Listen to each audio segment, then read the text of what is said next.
How does a ministry expense account work, and why would lenders knock back this income when it's written in their employment letter and their Makes sense when they go to a lender and the lender says, sorry, we can't take that non-taxable income of yours. And they're going, but it's on my payslip, it's in my letter of offer. And the real reason is because it's actually a non-reportable fringe benefit. And what that means is that it's the money actually belongs to the church. So in a ministry situation, a guy works for a church. The church opens up like a ministry expense account or some of them are called MDBAs if you're in the Anglican church. And that account is not opened up by the client, it's opened up by the church. So therefore it belongs to the church. And what the church does is they'll say, okay, look, you can use 40% of your salary to go into your ministry expense account. The money goes into that expense account. So there's 40% of their salary in that account, but it essentially belongs to the church. So some lenders will go, oh, I'm sorry, we can't use that income because it doesn't belong to the client. It's a fringe benefit. And so that's the big problem with the MDBAs and your MEAs and ministry expense accounts. So it's so vital to get to the right lender because so in that case, you won't be able to use that income whatsoever. Some lenders will say, okay, look, we understand it's a ministry expense account, it's like 45K as an example, but we're not going to give it to you tax-free. So now that $45,000, just to give you an idea, if they put that in as a gross income, essentially that 45K is a net income, right? So it gets added to whatever taxable component. That 45K shifted from non-taxable to taxable, that will lose you up to like $150,000 worth of borrowing. Yeah, it's quite significant. So the MDBAs and the ministry expense accounts are very important, and that's why some lenders will just knock them back because they don't actually belong to the clients at all, the ministers. Yeah, right. Makes sense? Makes sense to me. What impact does a ministry expense account have on borrowing? On borrowing. Okay, so I'll talk about the ministry expense account, but there's one other area that's really important as well, and that's the sometimes ministry workers get a notional rent as well. So I'll talk about that as well because they both have a massive impact on your borrowing. Yeah, so your ministry expense account is dedicated towards the expenses for the minister. So that could cover anything from personal costs right through to motor vehicles, accommodation, home loans, anything, and that becomes tax-free once it's been allocated towards that expense account. Now, so there are some lenders that they'll accept that they earn a non-taxable income, but they'll cap how much they will use for servicing. So there's one lender in particular, like if you go to that lender, they're only going to use $12,000 of your non-taxable income. Now, a non-taxable income is like a net income. So if you, as an example, if you use $45,000 and dedicate it towards your non-taxable income as a ministry expense account, that will boost your lending by $150,000. So it's quite significant. So if you go to the wrong lender and they only take $12,000 out of your $45,000 pool, you might only be able to borrow an extra $30,000. So, you could lose $100,000 to $120,000 worth of borrowing. The other area that's really significant is there are lenders, so even though it's written into the remuneration package that a ministry worker has, more importantly, the church gives them a free accommodation, right? So if they're not paying for any household costs or rent or anything like that, lenders will still, there are many lenders that will still hit them with a notional rent. So they'll say, look, that's fair enough. They might be in ministry for the next 10 years, but at some point they're gonna have to pay some sort of accommodation, okay? And they will hit them with a notional rent of $650, sometimes $1,300 a month. Now, $650 a month will increase their borrowing by about $45,000. So now you add those two together, $45,000 and then $150,000 that you don't get from your non-taxable income. You're losing a total pool of about $230,000 worth of borrowing, which often gets you, what you need. Most ministers are in, families, etc., etc. So it's quite significant. So, Lex, if you go to the wrong lender, your borrowing you could lose $230,000 worth of lending. So very important to make sure you go to a broker first. Yeah, it's like $230,000 is a huge amount of where you're buying. It's a huge amount of money, yeah. Yeah. So, mate, you've been a broker for how long have you been a broker for now?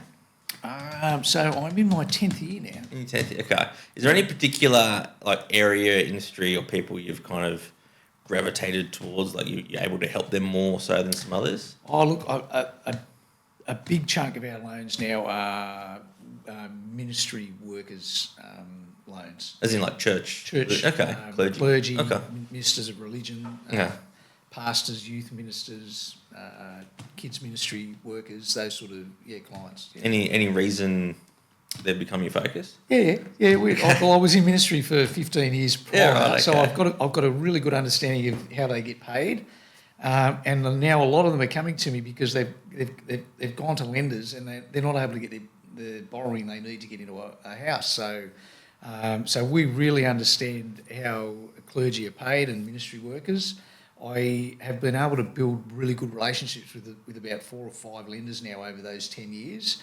They've seen that ministry workers are good quality clients, and I reckon we're probably the best in our region at least for ministry workers. Should I have said that? Yeah. Yeah. Okay. Why can't you say that? Well, or should I say in all of the global world? Probably just stick to Australia.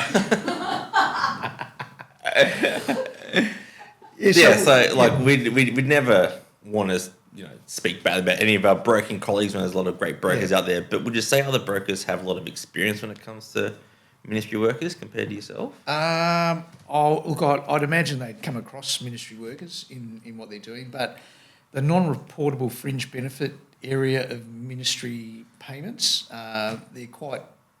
I don't see them as convoluted, but other brokers might. Lenders certainly do.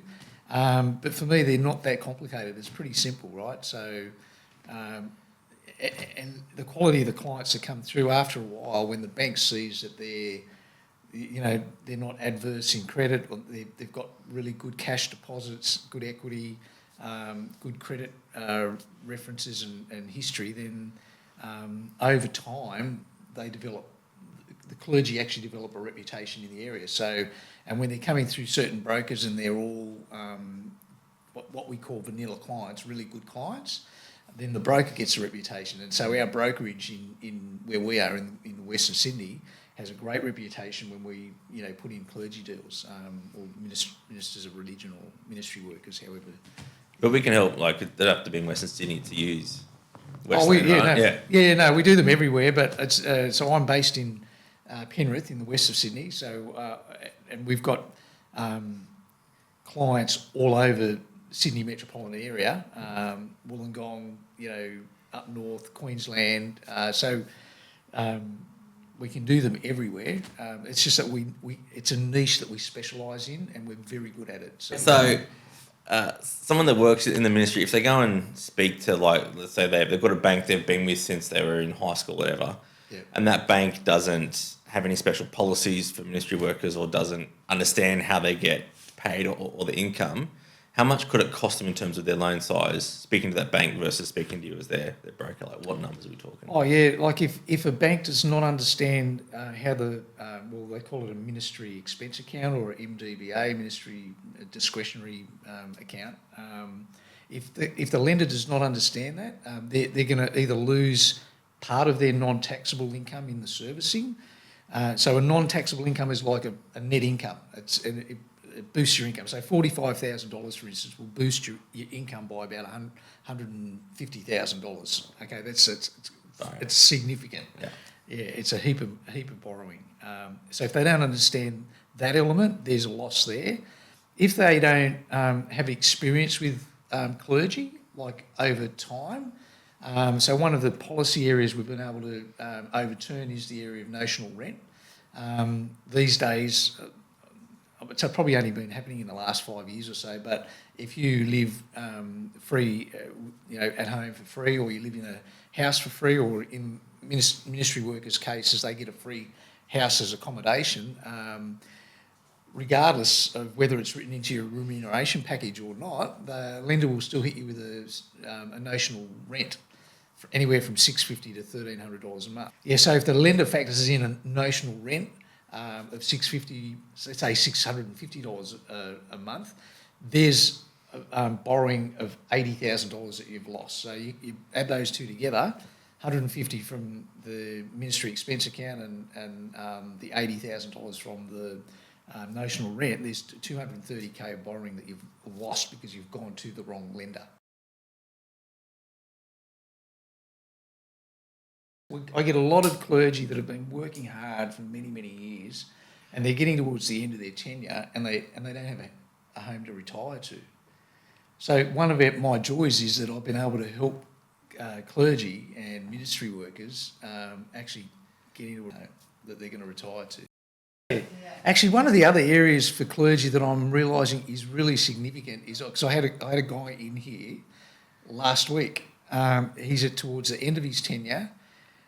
Cashed up in super, but unable to get into the area that they want to get to for retirement. So we're talking through setting up a self-managed super fund so that he can buy a property that he can so he'll retire in about 10 years' time. And if he buys it now, that's going to obviously capitalise for him, so he can either downsize or do whatever he wants, or he's able to move into a property that he can then retire to, because a lot of the time they get their super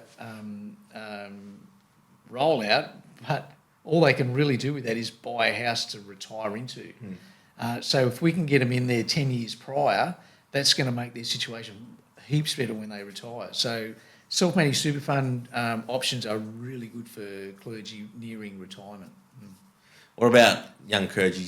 What about young clergy straight out of Bible college? Where are they at home buying wise? Yeah, so for young clergy straight out of Bible college, investment options are really good for them, because a lot of the time they're moving into, they're getting ministry roles in areas, if it's the North Shore or in inner Sydney or like anywhere from probably Parramatta east, it's almost near impossible for clergy to buy a house outright.